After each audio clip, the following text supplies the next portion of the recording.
Seringkali kita berpikir tragedi besar itu terjadi begitu saja, tiba-tiba. Tapi kenyataannya seringkali nggak begitu. Di pembahasan kita kali ini, kita akan coba menelusuri bagaimana retakan-retakan yang tampaknya kecil di masyarakat Rwanda, retakan yang muncul puluhan tahun sebelumnya, perlahan tapi pasti menggerogoti fondasi bangsa itu sampai akhirnya runtuh. Ini adalah cerita tentang bagaimana sebuah bangsa bisa, terkoyak dari dalam. Ini pertanyaan yang mungkin selalu menghantui kita semua kan? Bagaimana mungkin tetangga bisa berbalik melawan tetangganya sendiri? Untuk bisa memahaminya, kita harus melihat lebih dalam. Ada kekuatan-kekuatan tak terlihat yang bisa memecah belah masyarakat dari dalam.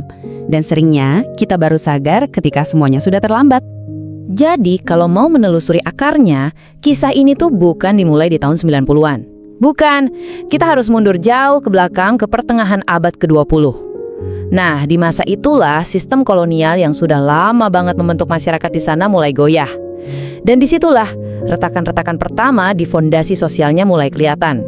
Oke, untuk benar-benar menemukan akar masalahnya, kita harus kembali ke masa lalu. Mari kita lihat yuk gimana kebijakan kolonial itu bukan cuma sekadar mengubah masyarakat Rwanda, tapi lebih dari itu, mereka secara aktif menciptakan garis-garis pemisah yang kaku. Mereka menanam benih-benih perpecahan yang ternyata akan terus tumbuh selama puluhan tahun ke depan. Coba deh kita bayangin. Awalnya ada sebuah masyarakat di mana identitas sosial itu cair, fleksibel, bisa berubah. Terus, tiba-tiba datang kekuatan dari luar yang memaksa semua orang masuk ke dalam kotak-kotak. Dikasih label kaku, dibuat hierarki permanen. Nah, persis itulah yang terjadi di Rwanda. Sistem kolonial mengubah sesuatu yang dinamis menjadi sebuah piramida kaku yang nggak bisa diganggu-gugat. Dan ini penting banget buat diingat. Kebijakan ini tuh bukan sekedar teori di atas kertas, sama sekali bukan. Ini menciptakan ketidaksetaraan yang sangat nyata dalam kehidupan sehari-hari, menentukan siapa yang pegang kuasa, siapa yang bisa sekolah, siapa yang bisa kaya. Akibatnya, ketegangan yang tadinya cuma bisik-bisik di bawah permukaan, sekarang jadi diteriakan dengan kencang. Kemerdekaan. Biasanya kita lihat ini sebagai momen awal yang baru kan, penuh harapan. Tapi, bagi Rwanda, ceritanya sedikit berbeda. Kemerdekaan bagi mereka adalah kelahiran sebuah bangsa yang sayangnya sudah memikul beban luka sejarah yang berat dan belum terselesaikan. Jadi kemerdekaan itu ternyata bukan akhir dari masalah, justru ini jadi awal dari babak baru yang penuh gejolak. Coba kita lihat ya, saat kekuasaan kolonial mulai memudar, ketidakpuasan yang sudah lama terpendam itu malah meledak jadi kekerasan. Jadi bisa dibilang Rwanda itu lahir bukan dalam suasana damai, tapi justru di tengah api konflik warisan dari masa lalu. Ya, betul sekali. Kemerdekaan itu nggak secara ajaib menyembuhkan semua luka itu. Justru sebaliknya. Seperti yang dikatakan, negara baru ini lahir dalam kondisi yang sangat-sangat rapuh. Ketidakstabilan seolah jadi fondasinya, dan perpecahan dari masa lalu terus membayangi setiap langkah yang mereka ambil. Nah, kerapuhan di awal kemerdekaan ini ternyata nggak berhenti di situ. Ini kemudian berubah menjadi sebuah pola yang terus berulang. Selama beberapa dekade setelahnya, Rwanda seakan-akan terjebak dalam siklus konflik dan rasa curiga yang nggak ada habisnya. Dan polanya tuh kira-kira seperti ini. Pertama, rasa saling curiga antar kelompok semakin dalam. Ini lalu memicu ledakan kekerasan. Nah, setelah itu mungkin ada masa-masa damai, tapi perdamaiannya tuh rapuh banget, penuh ketegangan. Kenapa? Karena luka sejarahnya begitu dalam. Stabilitas yang sejati itu jadi terasa mustahil buat dicapai.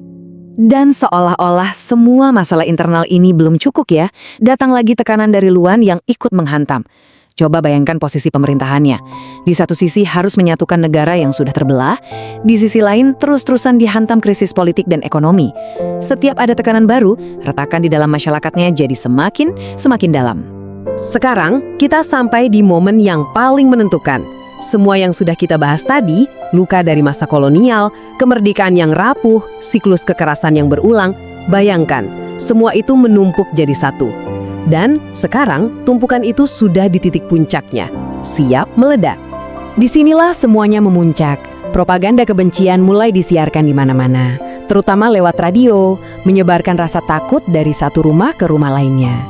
Rasa saling curiga antar tetangga jadi begitu parah, sampai nggak ada lagi ruang buat ngobrol.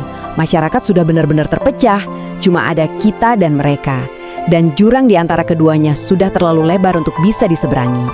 Jadi ya, gabungan dari semua faktor inilah, perpecahan puluhan tahun, ketidakstabilan yang terus-menerus, dan ketakutan yang disebar luas yang akhirnya mencapai puncaknya.